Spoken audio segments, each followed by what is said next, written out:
चिमण्या गोष्टी। नमस्कार मुलांनो, स्वागत आहे तुमचे चिमण्या गोष्टीमध्ये। आजची गोष्ट आहे व्यापाऱ्याचे पतन आणि उत्थान। एकदा वर्धमान नावाच्या शहरात एक अतिशय हुशार आणि यशस्वी व्यापारी राहत होता। त्याच्या कौशल्यामुळे राजा त्याच्यावर इतका खुश झाला की त्याला आपल्या राज्याचा प्रशासक नेमले। त्याने आपल्या चतुराईने सर्व प्रजेचे मन जिंकलं। राजा देखील खूप खुश होता। असा सर्वांना खुश ठेवणारा व्यक्ती क्वचितच आढळतो। काही वर्षांनी त्या व्यापाऱ्याच्या मुलीचं लग्न ठरलं। त्याने भव्य स्वागत समारंभ आयोजित केला। त्याने राजा, राणी, सर्व राजघराण्याचे लोक आणि मान्यवरांना आमंत्रित केलं। सर्व पाहुण्यांचं त्याने आदरपूर्वक स्वागत केलं। परंतु राजमहालातील एक दारूवाला सेवकही तिथे आला। त्याने चुकून राजघराण्याच्या सदस्यांसाठी राखलेली जागा घेतली। हे पाहून व्यापारी चिडला आणि त्याला पकडून बाहेर टाकायला लागला। त्या सेवकाचा अपमान झाला आणि त्याने बदला घेण्याचं ठरवलं। काही दिवसांनी तो राजाच्या झोपेच्या वेळेस त्याच्याजवळ जादू मारत होता।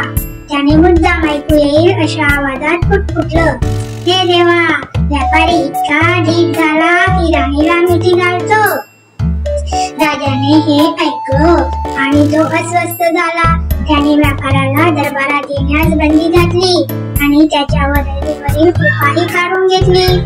नंतर व्यापाऱ्याने विचार केला आणि त्याने त्या सेवकाला घरी बोलावलं। त्याचं मनापासून स्वागत केलं आणि म्हटलं, माझं तुझ्यावर तुझ्याशी काही वैर नव्हतं। मी फक्त नियम पाळला।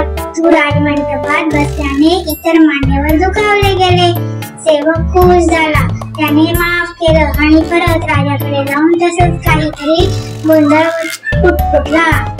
आपला राजा म्हणजे विचित्रच, तो शौचालयात बसून काकडी खातो असा तो बडबडला। राजा उठून बसला आणि त्याने चिडून विचारलं, अरे हे काय बडबडतोस? तेव्हा सेवक म्हणाला, मालक, मी काल रात्री दुबार खेळलो, मला झोप आली नाही, मी काय बोलतोय तेच लक्षात नाही। राजाने विचार केला, हा काही खरं बोलत नाही, मग व्यापाराबाबतही खोटच बोलला असेल। त्याने व्यापाराला परत बोलावलं, सन्मान दिला आणि पूर्वीचे पदही दिले। या गोष्टीतून आपल्याला शिकायला मिळते की सर्वांना, अगदी कनिष्ठांनाही सन्मानाने वागवले पाहिजे। तर मुलांनो, कशी वाटली ही गोष्ट? आवडली असल्यास लाईक, शेअर, सबस्क्राईब करायला विसरू नका। धन्यवाद।